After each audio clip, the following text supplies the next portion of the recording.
एक बार एक marine scientist जो कि समुद्र में अलग अलग तरह की खोज करता था, उसने अपने रिसर्च के लिए एक शार्क मछली को बड़े से पानी के टैंक में डाला। फिर उसने कुछ छोटी मछलियां लेकर उसी टैंक में डाली। जैसे ही उसने पानी में मछली डाली, शार्क मछली ने उस पर हमला किया, उन सभी को खा गई। थोड़ी देर बाद फिर उसने कुछ मछलियों को उस पानी के टैंक में डाला और फिर शार्क मछली ने उस पर हमला किया और फिर उनको खा गई। इस तरीके से 4-5 बार करने के बाद में साइंटिस्ट ने उस टैंक के बीचों बीच एक कांच की दीवार लगा दी जो कि काफी मजबूत थी। उस कांच के टुकड़े के कारण वो टैंक अब 2 भाग में डिवाइड हो चुका था। एक भाग में शार्क मछली थी और दूसरे भाग में पानी। फिर साइंटिस्ट ने वापस दूसरे भाग में कुछ छोटी मछलियों को डाला। जैसे ही शार्क ने छोटी मछलियों को देखा, उसने वापस उन पर हमला करा, पर उस दीवार होने के कारण वो उस दीवार से टकरा गई। थोड़ी देर बाद शार्क ने फिर उन पर हमला करने की कोशिश करी, पर शार्क फिर उस दीवार से टकराकर वहीं रुक गई। ऐसा कई बार उसने कोशिश करी, पर हर बार वो असफल रही।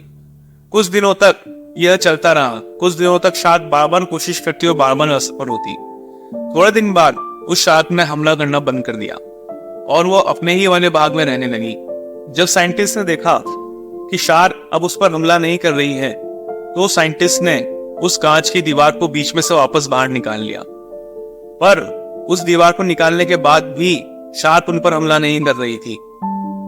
शार्क वही की वही जस की तस बैठी थी, पर उसने छोटी मछलियों पर हमला नहीं किया, क्योंकि उसने अपने दिमाग में सोच लिया था कि बीच में दीवार है और मैं इसको कभी पार नहीं कर सकती। इसलिए उसने प्रयास करना ही बंद कर दिया था। इस कहानी से हमें सीख मिलती है कि जीवन में हमें कई बार असफलताओं का सामना करना पड़ेगा, जिसके कारण हम अंदर से पूरे टूट जाएंगे। हम कई बार लगातार मेहनत करते हैं और हम बार बार असफल हो जाते हैं, और असफल होने के कारण जब हम काम करना बंद कर देते हैं तो हम परमानेंट असफल हो जाते हैं।